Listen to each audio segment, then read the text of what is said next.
লাগে। আমারে তোমার কাছ থেকে আলাদা করো না, আমি তোমার অনেক ভালোবাসি। এখন বলতেছো তুমি আমার ছেড়ে কোথাও যাইবা না, কিন্তু আমি মরে গেলে আমার কবরের মাটি শুকানোর আগে তুমি আরেকজনের বিয়ে করবা। তোমাকে নারী জাতিরে আমি খুব ভালো করে চিনি। দেখো আব্বা আইছে তোমার দেখ। আব্বা আসসালামু আলাইকুম। আব্বা বসেন। ওয়ালাইকুম আসসালাম। তুমি বসবো না? আব্বা আপনি আমার বাড়িতে আসছেন আব্বা, আমি খুব খুশি হয়েছি। তুমি আমার খবর দিছো, তাছাড়া কদিন পরে তুমি মরে যাবা। একটা মৃত্যু পথযাত্রী মানুষ, তার কথা তো আর ফালাই দিবার পারি না। আর আমারে কি কারণে খবর দিছো কও? আব্বা আপনার খবর দিছি শেফালিরে এখান থেকে নিয়ে যাওয়ার জন্য। শেফালিরে আপনি আপনার বাড়িতে নিয়ে যান। এটা তুমি কি কও? শেফালিরে আমি আমার বাড়িতে কি লেগে লয়ে যাবো? আব্বা আমি শেফালিরে ভালোবেসে বিয়ে করছি বলে আপনি আমাদের বিয়েটা মাইনে নেন নাই, আমার জামাই হিসেবে মাইনে নেন নাই। বিয়ে করছি আজকে 3টা বছর হইল। এই 3 বছরের কোনো দিন আপনি আপনার বাড়িতে আমার ঢুকতে দেন নাই। আপনি আমাদের শ্বশুর শাশুড়ির আদর থেকে বঞ্চিত করছেন, শ্বশুর বাড়ির আপ্যায়ন থেকে বঞ্চিত করছেন।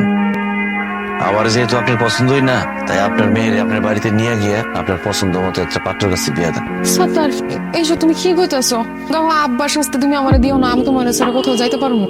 এখন বলতেছো তুমি আমার ছেড়ে কোথাও যাইবা না, কিন্তু আমি মরে গেলে আমার কবরের মাটি শুকানোর আগে তুমি আরেকজনের বিয়ে করবা। তোমাকে নারী জাতিরে আমি খুব ভালো করে চিনি।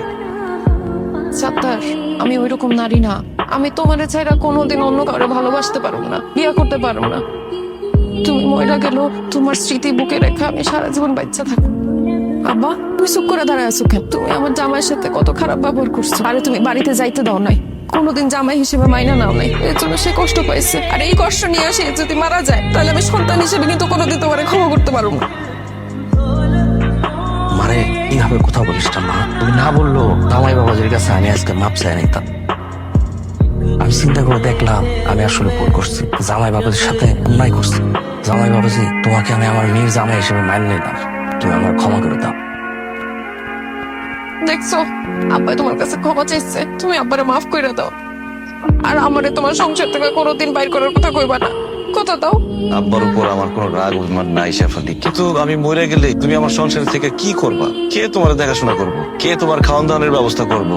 তোমার তো খুব একটা বয়স হয় নাই, এখানে থাইকা তুমি তোমার জীবনটা নষ্ট করো না। যাও তুমি আব্বার সাথে চলে যাও, নিজের জীবনটা সুন্দর করে সাজায় নাও। কালিমা পয়রা কবুল বইলা সারা জীবন তোমার সংসার করুম দেখা তোমার বিয়ে করছি। তোমার সংসার ছাড়া তো আমি কোথাও যাবো না। তোমার যদি কোনো কিছু হয়, তাহলে তোমার এই সংসার, এই বাড়ি ঘর, ভালোবাসার স্মৃতিগুলো বুকে নিয়ে আমি বাচ্চা থাকো। আপনার দোয়াই লাগে, আমারে তোমার কাছ থেকে আলাদা করো না, আমি তোমার অনেক ভালোবাসি। মারে এইভাবে আর কান্নাকাটি করিস না। জামাই সামনে তুই যদি এইভাবে কান্নাকাটি করো, জামাই তো আরো দুর্বল হয়ে যাবো। জামাই বাবাজি আমি তো কোনোদিন আমার বাড়িতে তোমরা যাইতে দিই না, আজকে আমি নিজে তোমরা দাওয়াত দিলাম। তুমি আর শেফালি কালকে সকালে আমার বাড়িতে যাবা, তোমার যা যা খাইতে মন চাইবো আমি সব কিছুর ব্যবস্থা করবো। না আব্বা, এখন আর আপনার বাড়িতে আমি যাইতে পারব না, আমার হাতে সময় কম, তো অনেক হিসাব নিকাশ বাকি আছে।